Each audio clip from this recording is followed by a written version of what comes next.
Et bien salut à tous, on se retrouve aujourd'hui pour parler de Jujutsu Kaisen et on va faire une vidéo prédiction du chapitre 237 puisque les spoilers sortent demain.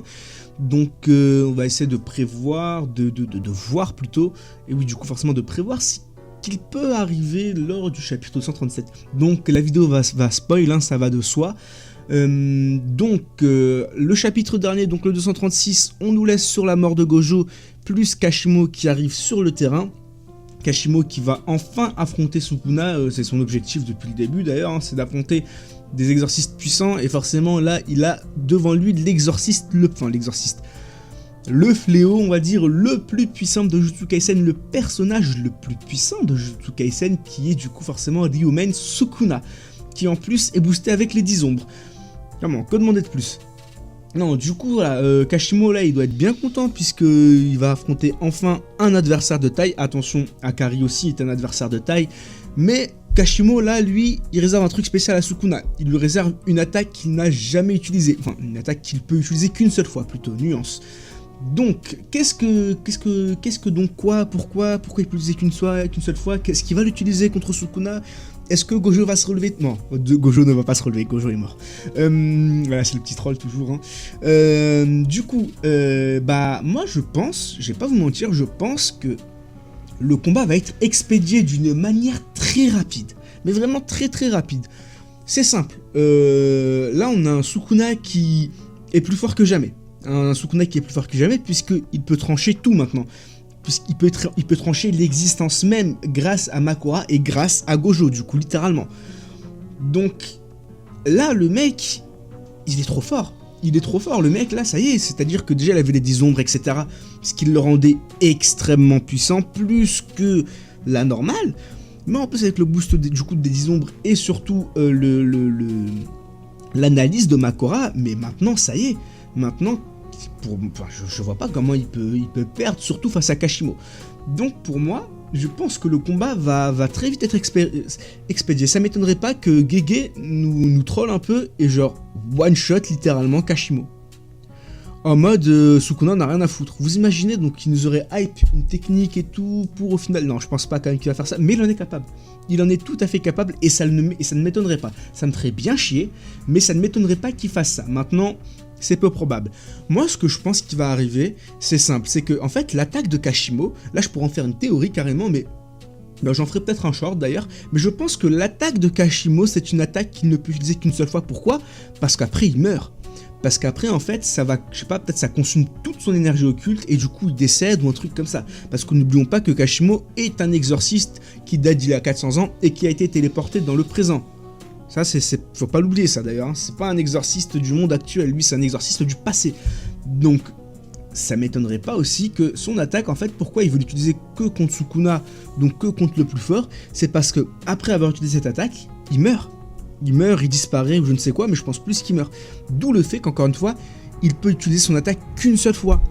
Parce que vous allez me dire, mais c'est complètement illogique de pouvoir utiliser son attaque qu'une seule fois, enfin, ça n'a pas de sens. Et là-dessus, on est tout à fait d'accord. Le fait de pouvoir utiliser une attaque qu'une seule fois, pour moi, il y a deux possibilités. Soit tu l'utilises une fois, et à partir de là, en fait, tu peux plus utiliser de Jujutsu, un peu, je sais pas, il n'y a pas un manga qui fait ça déjà, je sais pas, là, c'est rien qui m'y est en tête, mais vous voyez, en mode, la technique est tellement puissante que tu l'utilises une fois, et derrière, tu peux plus utiliser l'énergie occulte de ta vie, ou bien... Autre possibilité, et je pense c'est ça qui va se passer, c'est que l'attaque est tellement puissante qu'elle consomme ta vie. Donc forcément, je peux l'utiliser qu'une seule fois. Ce qui est tout à fait logique, et c'est pour ça encore une fois que Kashimo veut l'utiliser que contre Sukuna. Il ne veut pas l'utiliser contre Akari, etc. Parce que Akari est extrêmement puissant. Akari a mis à mal Kashimo, ne l'oublions pas. Akari c'est quelqu'un d'extrêmement puissant. J'ai sorti un top sur les personnages les plus puissants de Jujutsu Kaisen. Et ce mec, n'oublions pas qu'il a que 16 ans. Il a 16, 17, allez, grand max 18 ans à tout casser. Même pas, parce que je pense que, justement, il me semble que Yuta, dans l'œuvre, il est dit que c'est en 2001, et l'œuvre se passe en 2018, donc Yuta a 17 ans, et Akari, il me semble qu'il a le même âge que lui, un an de plus, donc ouais, c'est ça, il doit avoir entre 17 et 18 ans, Akari. Ce personnage a quand même tenu tête à Kashimo, exorciste, un grand exorciste de grande renommée lors pas de l'âge d'or des exorcistes, mais lors d'un âge quand même assez puissant. en termes d'exorciste et de fléau, il y a 400 ans, et surtout ce mec, Kashimo, il a l'expérience du combat. Il est mort vieux.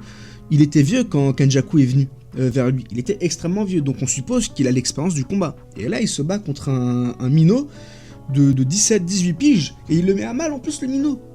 Quand même, Akari, ce n'est pas n'importe qui. Donc, je pense que le fait qu'il a entendu qu'il y avait Sukuna dans l'ère actuelle, donc l'ère des exorcistes qu'on a actuellement, donc avec la nouvelle génération, etc., il s'est dit, bon, je vais utiliser mon attaque la plus puissante, spécialement conçue pour Sukuna, parce que lui, je pense qu'il part pas du postulat de vaincre Sukuna. Il est pas bête, Kashimo. Kashimo n'est pas bête, je pense que il a vu Gojo perdre, il s'est dit, ok, Sukuna, il a un autre niveau. Maintenant, son attaque qu'il va utiliser, je pense, va faire quand même quelques dégâts à Sukuna.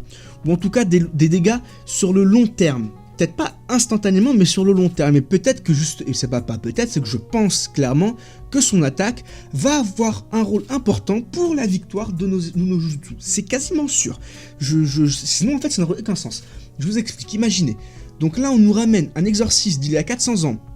Le mec, il se fight contre Akari. Il dit qu'il a une technique. Qu'il ne peut utiliser qu'une seule fois, mais qu'il la garde que pour Sukuna. C'est bizarre déjà. Et le mec, il a vu, Kashimo, encore une fois, n'est pas bête, n'est pas dupe, il a vu le combat Sukuna contre Gojo. Il sait très bien que là, Sukuna, maintenant, il est plus que puissant. Il est plus que puissant, il est boosté à fond, et que Gojo a perdu, et que Gojo est mort. Et que le pire, c'est que... Bon, après, est-ce que eux le savent ou pas, je ne sais pas, mais que Sukuna ne s'est même pas donné à fond. Il n'était même pas à pleine puissance. Donc Kashimo, encore une fois, n'est pas quelqu'un de bête, et il sait que il a peu de chance face à Sukuna, si ce n'est aucune chance. Pour moi, il n'a aucune chance. Si Gojo n'a eu aucune chance, si Gojo n'a pas vaincu Sukuna, pour moi, c'est pas Kashimo qui va le vaincre. Mais là-dessus, on est tous d'accord. Donc, c'est pour ça que je pense qu'il veut juste envoyer son attaque la plus puissante à Sukuna. Forcément, l'attaque va faire en sorte que Kashimo décède, parce que franchement, je vois mal Gege enchaîner les fights Sukuna versus un tel, Sukuna versus un tel. Ce serait redondant, vous voyez, ce serait redondant, et surtout, il y a trop de personnages encore. Il y a trop de personnages qui veulent se fight. Ça, on a tendance à l'oublier, mais on a Yuta, on a Maki, on a Akari, on a... comment il s'appelle, le juge, on a Monsieur Comique, là, qui fait rire tout le monde, désolé, à chaque fois j'oublie leur nom. On a qui d'autre? On a Itadori, on a Mei Mei, on a... Bon, j'allais dire on a Shoko. Shoko n'est pas une combattante, mais il reste Shoko. Il y a qui d'autre? Il me semble qu'il y a Panda. Si je dis pas de conneries, je crois qu'il y a Panda encore. Bref, ils sont au moins 9, entre 9 et 10 à devoir se battre. Vous imaginez des combats de 5-6 chapitres? Parce que, on connaît Akari. On connaît Gege Akutami, hein. C'est pas le genre de mec qui nous fait des combats en mode un chapitre et puis basta. Non, ces combats durent toujours au minimum 3 chapitres généralement. Et encore plus quand c'est des gros combats, vous voyez. Donc, en sachant que l'auteur de ce que j'ai... En tout cas, peut-être qu'il a changé d'avis, mais j'avais lu des interviews disant que il voulait finir son manga cette année. Là, on est quand même en fin septembre, les amis. Donc, en sachant qu'on part du postulat qu'il ne prend 0 pause, donc il lui reste environ 3 mois. En 3 mois, c'est quoi? 3 mois, c'est 4 semaines. 4 semaines, un chapitre. Donc, 4 et 4, 8, ça lui fait 12 semaines. 12 chapitres. Grosso modo. Bon, là, j'abuse un peu et j'hyperbolise la chose, bien sûr, hein. Il n'y aura pas que 12 chapitres, mais partons du postulat que ça s'arrête vraiment en fin d'année, il lui reste 12 chapitres pour faire tous les combats, etc. Impossible. Impossible, donc je pense qu'il y a des combats qui vont pas être skip, mais qui vont être plus ou moins expédiés, comme le combat notamment Kashimo contre Sukuna. D'où le fait que je pense que Kashimo, la technique, pourquoi il peut l'utiliser qu'une seule fois, c'est parce qu'elle va lui coûter la vie, et qu'il va balancer sa technique, mais que Sukuna, sur le coup, il va peut-être ressentir un truc, mais ça va pas lui faire grand chose, mais sur le long terme, ça va avoir des sorts sur lui, ça va avoir des méfaits, voilà, en gros ça va avoir des méfaits sur Sukuna, et ça va plus ou moins aider nos jutsu à gagner, ça va peut-être leur offrir la victoire. Donc voilà, je pense qu'il va se passer ça, franchement, je pense qu'il y aura quand même un petit combat, hein. Les deux vont se jauger, etc., mais connaissant Gege, ça m'étonnerait pas qu'il expédie le combat extrêmement vite, et que et que bah Kashimo se fasse limite one shot vraiment.